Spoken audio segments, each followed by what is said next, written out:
নমস্কার, রবি গুপ্ত, তেজস্বরা কল্যাণ। কেন্দ্রীয় বিজেপিকে বলছি, আপনারা এত বড় বিশ্বাসঘাতকতা করতে পারলেন, এত এত বড় ধোঁকাবাজিটা দিতে পারলেন নিজেদের লোকেদের, নিজেদের পার্টির লোকেদের সাথে এত বড় বিশ্বাসঘাতকতা করতে পারলেন, এত ধোঁকা দিতে পারলেন। কাজের সময় কাজই, কাজ ফুরলেই পাজি। এই সমস্ত মানুষগুলোকে দিয়ে বিজেপির সদস্য, সমর্থক, গুণী মানুষ যারা রয়েছে, কার্যকর্তা, এইসব মানুষগুলোকে দিয়ে অক্লান্ত পরিশ্রম করালেন। জীবন জীবিকা বাজি রেখে তারা অক্লান্ত পরিশ্রম করলো, সমস্ত নিজেদের সমস্ত কিছুটুকু ঢেলে দিয়েছে শুধু পার্টিটাকে ক্ষমতায় নিয়ে আসবে বলে রাজ্যে। আর আজকে যখন ক্ষমতায় এসছে তখন আপনারা এদের সমস্ত ত্যাগ, এদের কাজ, এদের পরিশ্রম সমস্ত কিছু ভুলে গেলেন, জলাঞ্জলিতে দিয়ে দিলেন। তো আপনাদের সংখ্যাগরিষ্ঠতা দরকার, সেই সংখ্যাগরিষ্ঠতা নিজেদের সঙ্গে, নিজেদের ভেতরকার লোক দিলেও তো আপনাদের সংখ্যাগরিষ্ঠতা পেতেন। আজকে 3জন তৃণমূলের লোক, তৃণমূলের সাংসদ, মানে এদের সঙ্গে মানে সাংসদ লোক, এদের মধ্যে কোনো আমি ডিফারেন্স দেখি না অ্যাকচুয়ালি। আফটারঅল তো তৃণমূলের লোক এরা। এই তৃণমূলের 3জন সাংসদ এলো, তৃণমূল থেকে রিজাইন করলো, বিজেপিতে ঢুকলো, বিজেপি থেকে তাদের সাদর আমন্ত্রণে জামাই আদর করে নিয়ে আসা হলো, তারা বিজেপিতে যোগদান করলো, আর সাথে সাথে তারা রাজ্যসভার টিকিট পেয়ে গেল। কত বড় ইকুয়েশনটা আগের থেকে খেলে রেখে এসছে এই সমস্ত মানুষগুলো, এই সমস্ত তৃণমূলের লোকগুলো। মানে এরা তো কোনো আদর্শে বিজেপিতে আসে না, এরা আসে শুধু টাকা, পাওয়ার, ক্ষমতা, এর জন্যে সুযোগ সন্ধানী। এরা কীভাবে বিজেপির যারা মানে পোটেনশিয়াল ক্যান্ডিডেট, এই রাজ্যসভার পোটেনশিয়াল ক্যান্ডিডেট হতে পারে বিজেপির ভেতর থেকে, যে সমস্ত গুণী মানুষরা রয়েছে তাদেরকে কী করে পদাঘাত করে এরা নিজেদের ইকুয়েশন। আর সব থেকে বড় কথা, আমি এদের দোষ দেবো না। বিজেপি যেখানে নিজেরাই বলে জিরো টলারেন্স টু করাপশন, দুর্নীতির প্রতি তাদের জিরো টলারেন্স, তাহলে কী করে এই সমস্ত লোকগুলোকে নিল? এই 3জনের মধ্যে একজন তো অত্যন্ত, প্রকাশ সিং বারাইক, অত্যন্ত দুর্নীতিগ্রস্ত, টেন্টেড, কালপ্রিট, সমস্ত রকম দুষ্কর্ম, অকর্মতাতে তার যোগদান রয়েছে এবং সবথেকে বড় কথা তার পার্টিসিপেশন রয়েছে। সে নিজে দাঁড়িয়ে থেকে এই সমস্ত কুকর্মগুলো করিয়েছে। গরু চোর, আপনাদের, এটা আমার কথা নয়, আপনাদের বিজেপির, আপনাদের প্রাক্তন সভাপতি, বর্তমান সাংসদ, আপনাদের লোকেরাই নিচে বলছে, যাচ্ছে তাই কথা বলেছে। এবং তো আপনাদের একজন বিজেপির সাংসদ তো বলেছে একে জেলের ভিতরে ঢুকিয়ে রাখা উচিত, এর তো কারাবাস হওয়া উচিত। তো তারপরেও আপনারা কি করে এই ধরনের কলঙ্ক যারা রয়েছে, কিন্তু কলঙ্কিত সমস্ত ব্যাপারে যারা রয়েছে, যারা এ ধরনের চৌর্যবৃত্তি করে এসছে, যে ধরনের কালপ্রিট, ক্রিমিনাল, দুষ্কৃতী, তাদেরকে কি করে আপনারা রাজ্যসভার টিকিট দেন? কেন বিজেপির মধ্যে থেকে আর কোনো ভালো মানুষ ছিল না? বিজেপির ভেতরে, বঙ্গ বিজেপিতে কোনো শিক্ষিত, সুন্দর, সভ্য, গুণী মানুষ নেই? আপনাদের বিজেপিতে কি গুণী মানুষের অভাব আছে? যে সমস্ত মানুষরা, যে সমস্ত আপনারা বিজেপির যারা রয়েছেন, সাপোর্টার, সমর্থক, সদস্য, কার্যকর্তা, আমার কথা শুনছেন, তারা কেউ হয়তো আমার ভাই সম, আমার ভাতৃসম, কেউ হয়তো আমার ভগ্নী সম, কেউ হয়তো আমার সন্তান সম, কেউ হয়তো আমার থেকে সিনিয়র। তাদের সবাইকে আমি শ্রদ্ধা, সম্মান করি, ভালোবাসি। এবং আপনাদের সবাইকে, আপনারা হয়তো অন্য পার্টি করতে পারেন, সেটা আলাদা আলাদা কথা, আপনাদের ইডিওলজি হয়তো আলাদা, কিন্তু আপনাদের বুঝতে হবে যে আপনাদেরকে দিয়ে কাজ করিয়ে নিয়ে কিভাবে আপনাদেরকে পদাঘাত করছে। এই যে আস্তে আস্তে তৃণমূলীকরণ করছে বিজেপি নিজের, যে ভালো তৃণমূল, গুড তৃণমূল, তাদেরকে নিয়ে নিচ্ছে। What you mean by good Trinamool? Trinamool আবার ভালো কি? যাদের সম্পর্কে আপনারাই বলেছেন, যাদের আগেনস্টে লড়ে, যাদেরকে পছন্দ করে না বলেই তৃণমূলকে আজকে বাতিল করা হয়েছে, বর্জন করা হয়েছে।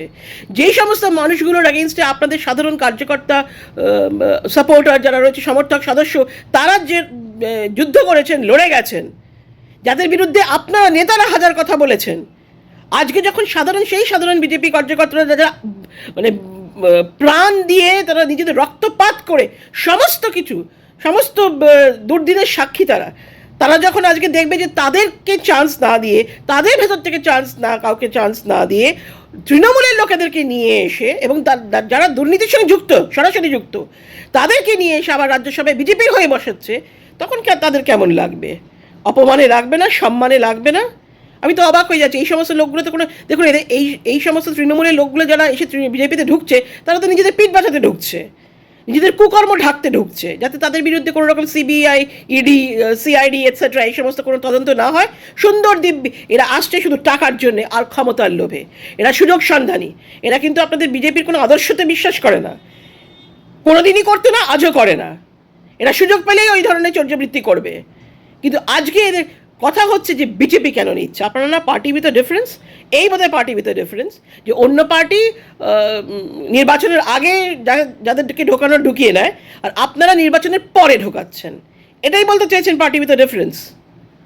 অবাক কাণ্ড। আমার খারাপ লাগছে বিজেপি যারা করে তাদের জন্যে। আপনাদের সাধারণ যারা বিজেপির সাধারণ সমর্থক রয়েছেন, সদস্য রয়েছেন, কার্যকর্তারা রয়েছেন, আপনাদের খারাপ লাগছে না? সম্মানে লাগছে না? আপনাদের মনে হচ্ছে না যেটা অত্যন্ত অন্যায় হয়েছে? কিসের জন্য তৃণমূলীকরণ করছে বিজেপি? তাহলে আর পার্টি উইথ ডিফারেন্স কী হলো? আপনাদের যদি আপনাদের সংখ্যাগরিষ্ঠতা দরকার, সেটা আমরাও বুঝি, সংখ্যাগরিষ্ঠতা দরকার। তো তাহলে এই তিনজনকে রিজাইন করিয়ে এই তিনজনের জায়গায় 3টে রাজ্যসভার সিট খালি হলো। এখানে তো বিজেপির মধ্যে থেকেই আপনারা দিতে পারতেন। কত গুণী মানুষ আছে বিজেপি করে, এমন অনেক গুণী মানুষ আছে। বা বিজেপি করে না, নিউট্রাল রয়েছে। পশ্চিমবঙ্গে একদম নিউট্রাল, তারা কোনো পার্টি করে না বা কোনো পার্টির মধ্যে যায় না, এমন অনেক মানুষ আছে। সেই সমস্ত গুণী মানুষ কিন্তু বিভিন্ন সেক্টর থেকে আছে, বিভিন্ন ফিল্ডের গুণী মানুষ রয়েছে। শিক্ষায় রয়েছে, খেলাধুলোয়, ক্রীড়াতে রয়েছে, সিনেমা জগতে রয়েছে, টিভিতে রয়েছে, কত রকমভাবে রয়েছে। নৃত্যশিল্পী রয়েছে, সঙ্গীত শিল্পী রয়েছে, বিভিন্ন সেক্টরে, আরও কত সেক্টরে রয়েছে। তাদেরকে নিয়ে এসে আপনারা দিতে পারতেন 3টে সিট, তাহলেও কারোর খারাপ লাগতো না। কিন্তু শেষমেশ আপনারা তৃণমূলকে দিয়ে দিলেন। সেই তৃণমূলের লোকগুলোকে নিয়ে এসে ঢুকালেন, তাদের লাভটা কী হলো? সাধারণ বিজেপির কার্যকর্তা যারা রয়েছে তাদের প্রতি তো এটা অন্যায় করা হলো, অসম্মান করা হলো, তাদের ত্যাগকে অসম্মান করা হলো। এটা আমার মনে হয়, আমি মনে করি, আমি বিশ্বাস করি, এটা আমার প্রত্যয়, যে আপনারা যারা সাধারণ বিজেপির কার্যকর্তা রয়েছেন, যারা আপামর এত সংখ্যক বিজেপির যারা রয়েছেন, সাপোর্টার রয়েছেন, যারা কার্যকর্তা রয়েছেন, সমর্থক সদস্য, আপনাদেরও নিশ্চয়ই এই ব্যাপারটা ভালো লাগেনি। আপনারাও নিশ্চয়ই এই ব্যাপারটাকে সমর্থন করেন না, সাপোর্ট করতে পারেননি। অত্যন্ত খারাপ জিনিস, অত্যন্ত খারাপ। মানে এত বড় বিশ্বাসঘাতকতা কেন্দ্রীয় বিজেপি নিজের লোকেদের সঙ্গেই করছে। এদেরকে আর কী বলা যায়? যারা নিজের লোককে ধোকা দেয়, যারা নিজের লোকের সঙ্গে বিশ্বাসঘাতকতা করে, যারা নিজের লোকের ত্যাগ স্বীকার করে না, যাদের নিজের লোককে সম্মান দেয় না, শ্রদ্ধা করে না, আমার কাছে সেই পার্টির কোনো দাম নেই, কোনো দাম নেই সেই পার্টির।